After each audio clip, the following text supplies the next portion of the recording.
اللہ وبرکاتہ۔ حضرت علامہ مولانا مفتی صاحب قبلہ تشریف لا چکے ہیں اور اب درس قرآن شریف شروع ہوگا۔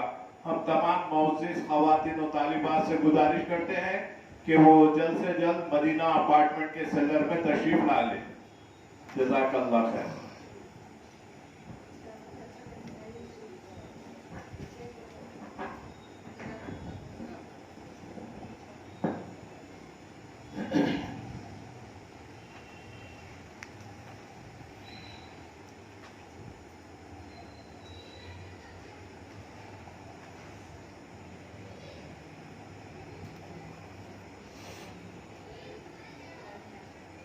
بسم اللہ الرحمن الرحیم، نحمده ونصلی ونسلم علی حبیبہ الکریم الامین العزیز الرؤوف الرحیم وعلی آلہ واصحابہ الافضلین الاکرمین اجمعین، اما بعد فاعوذ باللہ من الشیطان الرجیم، بسم اللہ الرحمن الرحیم۔ ضربت علیہم الذلۃ وانما سقفوا الا بحبل من اللہ وحبل من الناس وباءوا بغضب من اللہ وضربت علیہم المسکنہ ذلک بانہم کانوا یکفرون بآیات اللہ ویقتلون الانبیاء بغیر حق ذلک بما عصوا وکانوا یعتدون۔ صدق اللہ العظیم۔ حصول برکت کے لیے دھیرے دھیرے درود شریف پڑھ لیجیے۔ اللہم صلی وسلم بارک علی سیدنا و شفیعنا و حبیبنا و مولانا محمد معدن الجود والکرم و آلہ الکرام و ابنہ الکریم و آلہ و اصحابہ و بارک وسلم صلی اللہ تعالی علیہ وسلم۔ سورہ آل عمران سورہ نمبر 3 کی آیت نمبر 112 کا درس ہونے والا ہے۔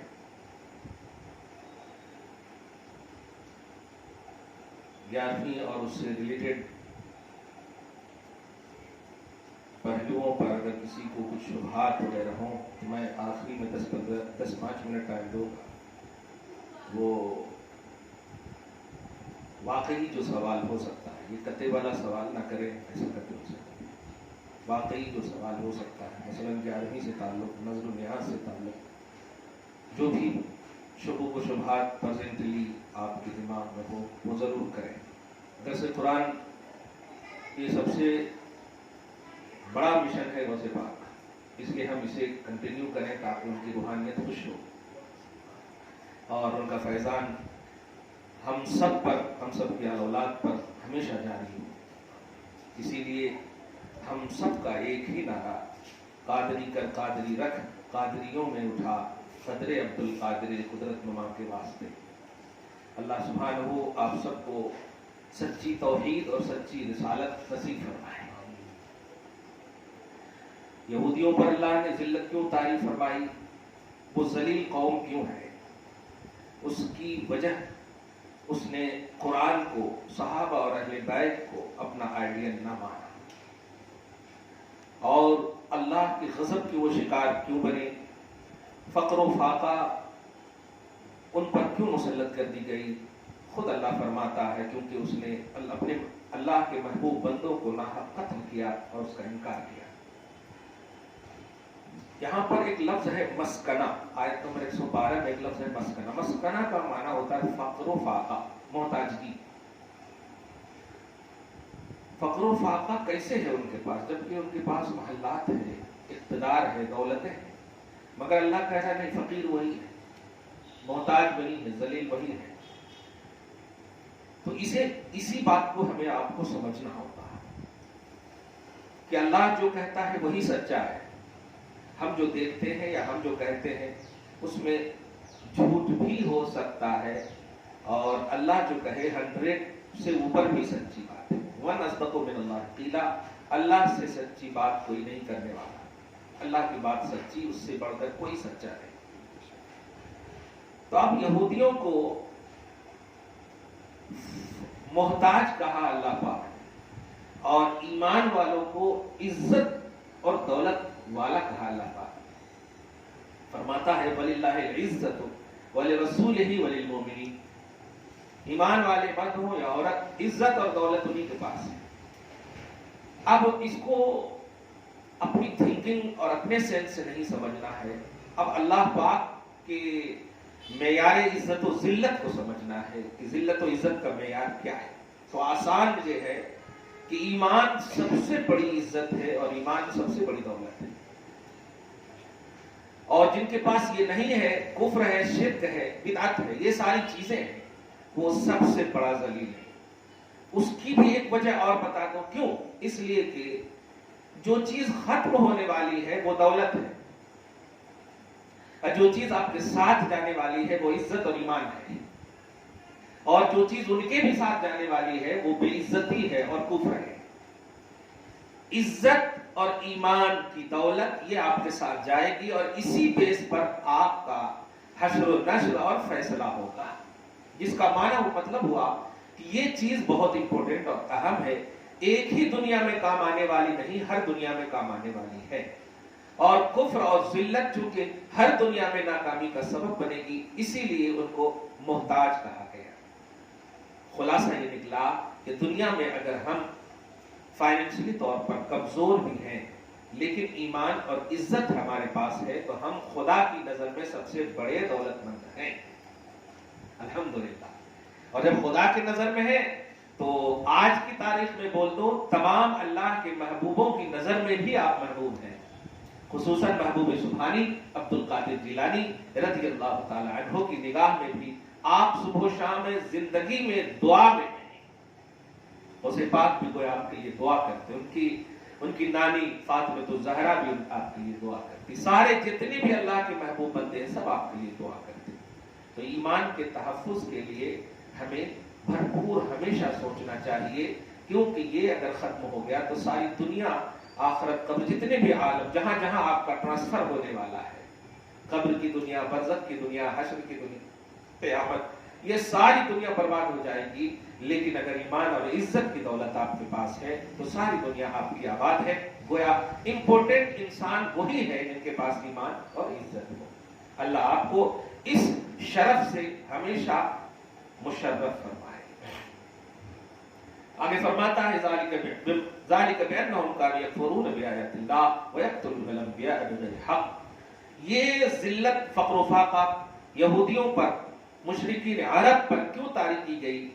کیونکہ ان کی اصلوں نے نبیوں کو ناحق قتل کیا، اللہ کی آیتوں کا انکار کیا، اور یہ لوگ نافرمان اور حد سے تجاوز کرنے والی قوم بنی، اسی لیے ان پر ذلت، محتاج کی تعلیم۔ اپنا دیکھیے، کبھی بھی یاد رکھیے گا، اگر آپ صحابہ اور اہل بیت جو اصولاً ہیں ان کے حوالے سے اگر تھوڑی سی بھی سوچیں ہیں تو آپ کو الحمدللہ بڑا سکون ملے گا۔ وہ اللہ والے مطلب ظاہری طور پر اولاد چلی جائے، مال چلے جائے، گھر چلے جائے، ساری چیزیں چلی جائے، پھر بھی ان کے چہروں پر مسکراہٹ کیوں رہتی تھی؟ فار ایگزامپل آپ دیکھیں نا، حسین مدینہ چھوڑ دیے، اپن 10 دن کے لیے جاتے ہیں، اور ذرا سی اگر چھوڑنے کی بات آتی تو پتہ نہیں گھر تک موسلادھار بارش رہتی آنکھوں میں، صحیح ہے اب جانا ہے مدینہ سے، ایسا خوف رہتا، ایسا یعنی ہجر کا غم جس کو بولتے ہیں، ترک کا غم۔ لیکن آپ سوچے وہاں تو گھر تھا حسین کا، وہاں در نہیں، صرف گھر بھی تھا حسین کا، نانا تھے حسین کے، ماں تھی حسین کی، پھر بھی انہوں نے کیوں چھوڑا؟ کیونکہ وہ جانتے تھے اور گویا ایک پیغام دینا چاہتے تھے کہ یہ دنیا ہے، دنیا اگر آپ نے اللہ کی رضا کے لیے اس دنیا کو تج دیا، چھوڑ دیا، تو پھر ہر دنیا آپ کو سلام کرے گی۔ آپ نہیں جانتے کہ حسین کے لیے قبر آٹومیٹک سجی تھی، تمنا اور حسرتیں کرتی تھی۔ چنانچہ جامع ترمذی کی ایک حدیث ہے، ان الجنت تشتاق الی علی وعمار وسلمان، کہ جنت اس بات کا شوق رکھتی ہے کہ کاش علی آ جائے۔ کیا شوق رکھتی ہے، کیونکہ آپ جانتے ہیں جنت مخلوق ہے، وہ خالق نہیں ہے، مخلوق ہے، اور یہ بھی اسے معلوم ہے کہ علی سے ہم افضل نہیں ہیں، علی اشرف المخلوقات کی کوالٹی ہے۔ سبحان اللہ۔ کہنا یہ ہے کہ آپ ہم سب اس دنیا کو آباد کریں جس دنیا کی آبادی کے لیے اگر یہ دنیا ہمارے ظاہری طور پر تباہی کے دلدل میں بھی جائے، تباہی تو نہیں بول سکتے، بظاہر لگے کہ یہ جا بھی رہی ہے، ہمارے ہاتھ سے چھوٹ بھی رہی ہے، تب بھی آپ ٹینشن نہ لیں، فل اٹینشن سے جئیں۔ کبھی فائنینس کا مسئلہ ہو، کبھی معاش کا مسئلہ ہو، کبھی معیشت کا مسئلہ ہو، اور خصوصاً کبھی خاندان میں اچھے سے اچھے جو ہوتے ہیں نا، انتقال کا مسئلہ ہو۔ میں یہ ساری باتیں اس لیے بول رہا ہوں کہ قرآن پاک میں ایسے ہی ترتیب دیا ہے، وَلَنَبْلُوَنَّكُمْ بِشَيْءٍ مِّنَ الْخَوْفِ وَالْجُوعِ وَنَقْصٍ مِّنَ الْأَمْوَالِ وَالْأَنفُسِ وَالثَّمَرَاتِ۔ یہ دیکھ رہے ہیں آپ، یعنی کچھ پھل کا مسئلہ ہو، کچھ پھول کا مسئلہ ہو۔ پھول سے مراد یہی، ارے چھوٹا سا بچہ بھی دیا اللہ نے لے لیا، ایسا۔ یہ ساری چیزیں اگر کبھی آ جائے نا تو آپ وہیں پر مقام امتحان ہے، آپ اسی وقت یاد کر لینا حسین اور حسین کے اس ساتھ میں آنے والے علی اصغر کو، اور ابراہیم اور ان کے بیٹے اسماعیل کو، نبی اور ان کے بیٹے قاسم ابراہیم کو۔ تو یہ سب جب یاد رکھے گی نا تو آپ کا سینہ تقویت سے معمور ہو جائے گا، ٹھوس ہو جائے گا، اور آپ کو یہی لگے گا کہ یہ فائز المرام، کامیاب، ہر طرح سے اللہ کی جانب سے سلام، رحمت، برکت کے حامل حضرات نے جب ان تکلیف اور مصائب اور مشقتوں میں صبر کا مظاہرہ فرمایا اور کوئی ٹینشن نہ لیا، بلکہ صبر آزمائی کے مرحلے میں مکمل طور پر اپنے آپ کو تیار رکھا، تو ہم تو امتی ہیں، ہم تو غلام ہیں ان کی، ہم تو کنیزیں ہیں ان کی۔ اس لیے ہمیں چاہیے کہ ہم بھی آپ کو جب اللہ پیسہ دے، اپارٹمنٹ دے، گھر دے، دولت دے، سب کچھ دے، تو کیا اس وقت ہم کہیں گے صبر کرو؟ نہیں، صبر اسی وقت آپ کو کہا جائے گا جب آپ کو تکلیف ہو، اور صبر یہ مجبوری نہیں، صبر عبادت ہے۔ یہ بہت بڑی بات کہہ رہا ہوں میں، صبر مجبوری نہیں، صبر عبادت ہے۔ خصوصاً وہ بچیاں، وہ بیٹیاں، وہ مائیں، وہ دلہنیں، وہ بیویاں اس بات کو دھیان میں رکھیں، جب سے آپ کے گھر آئی ہو کبھی اچھا کپڑا دیے کیا؟ کلیئر بات کہہ رہا ہوں، کبھی اچھا کھلائے کیا؟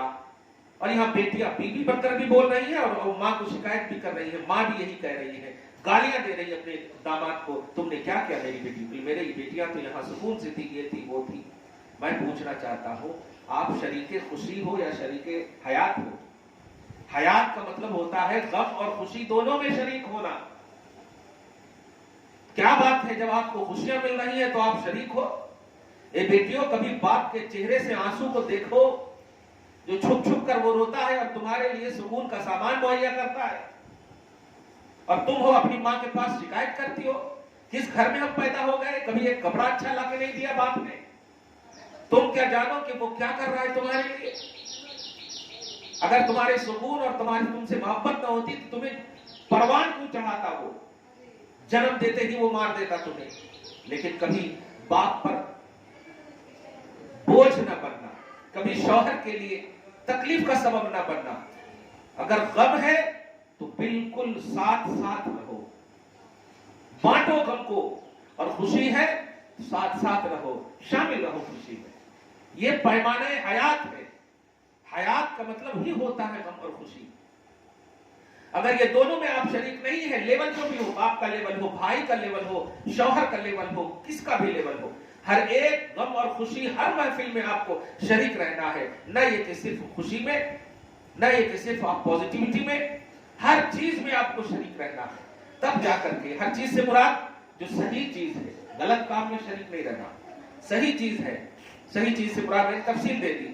ایک باپ بحیثیت باپ اپنی بیٹیوں کے لیے کیا کرتا ہے، جب اس منزل پہ آپ پہنچو گی تب آپ کو سمجھ میں آئے گا۔ ایک بیوی اپنے لیے کیا سوچنا اور کیسا سوچنا، جب فاطمہ الزہرا خیال میں رہے گی تب آپ کو سمجھ میں آئے گا۔ میں پوچھنا چاہتا ہوں آج کی ان بیویوں سے، حضور پاک صلی اللہ علیہ وسلم سے جب حضرت خدیجہ الکبریٰ نے نکاح کیا، ظاہری طور پر آپ میرے آقا صلی اللہ علیہ وسلم کی ہسٹری کا مطالعہ کریں تو 25 سال کی عمر پاک ہے، آزو بازو کچھ نہیں ہے، نہ بینک بیلنس ہے، نہ زمین کی، اور نہ بالکل فائنینس کا معاملہ ہے، کچھ نہیں ہے ظاہری طور پر دیکھیں، اور سامنے والی خدیجہ الکبریٰ عرب کی سب سے بڑی مالدار ہے، عرب کی سب سے بڑی مالدار ہے۔ آج ہماری مائیں اس بات پر فخر کرتی ہے کہ ہمیں کمی کس چیز کی ہے؟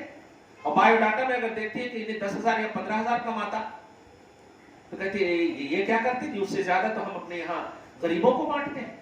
میں یہ نہیں کہتا کہ آپ اسٹیٹس کو نہ دیکھیے، لیکن معیار سمجھیے، دینداری سمجھیے۔ وہ چیز جو آپ کی بیٹی کو عزت دے وہ اس سے کہیں بہتر ہے کہ دولت دے اور گالی دے، دولت دے اور عزت اور رسپیکٹ نہ دے۔ ہماری بہنیں عزت کی محتاج ہوتی ہیں، ہماری بیٹیاں عزت کی محتاج ہوتی ہیں، یہ شان ہے ہماری عورتوں کی۔ قرون اولیٰ کا زمانہ آپ دیکھیں، نبی صلی اللہ علیہ وسلم کے پاس ظاہری طور پر کچھ نہیں، لیکن جب نکاح ہوا تو خدیجہ الکبریٰ نے جب قدم میں دولت ڈالا بھی نبی کے، یہ نقطہ سمجھنا۔ آج کیا ہوتا ہے، ہم شوہر ایسے ہیں کہ دھیرے دھیرے بولتے ہیں تمہارے پاس تو بہت پیسہ ہے، ابا کو بولو نا ہمارے اکاؤنٹ میں ڈال دے، صحیح ہے، ہمارے نام یہ کر دے، ہمارے نام وہ کر دے، اور ایسا ایموشنل بلیک میل کرتے کہ وہ بیٹی سوچتی ہے تو ہم سے پیار کرتا ہے، کیا ابا 10 لاکھ دے دیے تو کیا ہوتا، آپ کے پاس تو اتنا ہے نا۔ اس طرح سے مس گائیڈنگ اور مس یوز۔ میں پوچھنا چاہتا ہوں کہ جب نبی کے قدم میں خدیجہ الکبریٰ نے دولتوں کو ڈالا تو کیا کرنا چاہیے نبی؟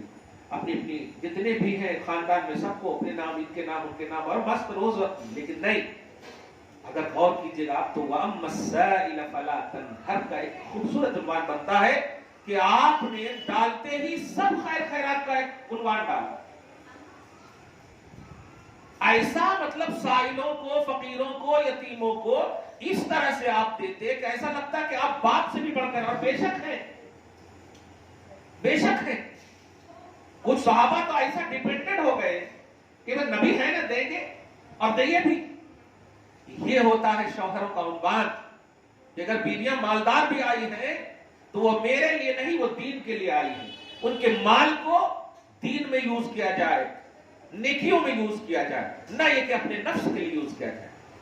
جو مال اپنے نفس کے لیے یوز ہوتا ہے اللہ پاک اس میں ثواب نہیں دیتا، اور جو مال اللہ کی رضا کے لیے یوز ہوتا ہے اگرچہ آپ نے کھایا اسے اور دوسروں کو کھلایا، اللہ تعالیٰ اس کو اجر دیتا ہے۔ اسی لیے اجرت للنفس اور اجرت للہ کا ایک عنوان بنتا ہے کہ جو چیز، جیسے بیلداری کرنے والے گھر میں کام کرتے ہیں نا، اگر انہوں نے پیسہ لے لیے آپ سے تو اللہ پاک اس کو کچھ نہیں دیتا، اور اگر پیسہ نہیں لیے، دعا لیے آپ سے، تو اللہ پاک اس کو اجرت دے گا۔ رمضان کا ایک عنوان سنے تھے نا کہ میرے فرشتوں بتاؤ اس اجیر، اس اجرت والے کا کیا بدلہ ہوگا جس نے میرے حکم کی پوری تعمیل کی، یعنی پورے مہینہ روزہ رکھا۔ تو فرشتوں نے کیا کہا تھا، ہاں یہ روزہ رکھنا تو کوئی ظاہری طور پر کسی بدلہ کے لیے ہے نہیں، کسی مخلوق سے لینے کے لیے ہے نہیں، تو اللہ اس کو پورا پورا اجر دیتے۔ جو کام اللہ کی رضا کے لیے خالص ہوتی ہے وہ دنیا میں بھی فائدہ دیتی ہے اور آخرت میں بھی فائدہ دیتی ہے۔ ہماری بہنوں، ہماری بیٹیوں اور کی تمام خواتین اس بات کو دھیان میں رکھو کہ آئیڈیل تمہارے لیے ازواج مطہرات، صحابہ کرام کی بیویاں، تمام اوپر کی لڑکیاں اور عورتیں ہیں۔ وجہ جانتے ہو؟ کیونکہ ان کا بھی کلمہ وہی ہے جو تمہارا کلمہ ہے۔ آج تمہاری زبان سے وہ نعرے ہرگز نہیں آنے چاہیے کہ 21ویں صدی میں ہم جی رہے ہیں۔ تم ان لوگوں کو آئیڈیل بنانا چاہتی ہو جو برائیوں کے اڈے ہیں؟ تم سیریلوں کی دنیا میں آباد لڑکیوں کو، فلم انڈسٹری میں کام کرنے والی عورتوں اور خواتین کو آئیڈیل بنانا چاہتی ہو جن پر جہنم بھی لعنت کرتی ہو؟ شرم آتی ہے انہیں عذاب دینے کے لیے، جہنم کو بھی شکوہ کرتے ہیں، جہنم بھی کہ اللہ ایسے ذلیل کو تو جلانے کے لیے ہمیں دے رہا۔ سوچے تمہیں آئیڈیل بنانا ہے تو جنت کی عورت کی سردار فاطمہ الزہرا کو بناؤ۔ لب ہلا دیتی تو جنت ان کے قدم کو چومتے، اور بے شک علی کے لیے جب حسرت کرنے والی جنت، انہی کے تو شوہر ہیں نا، ساری کائنات کے رسول۔ اللہ نے کسی کو بھی خلق میں حضور سے بڑا اور اعلیٰ پیدا ہی نہیں کیا۔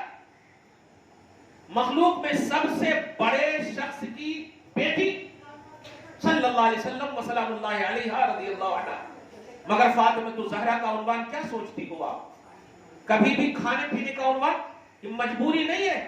میں نے حیدرآباد میں لفظ فاطمہ کے حوالے سے کئی باتیں سنی ہیں، پتہ نہیں وہ کون عورتیں ہیں۔ میں اگر زندہ ہے تو دعائیں ہدایت ہی کر سکتا ہوں۔ میں نے مجھ سے نام پوچھا کسی نے، تو فرض کیجئے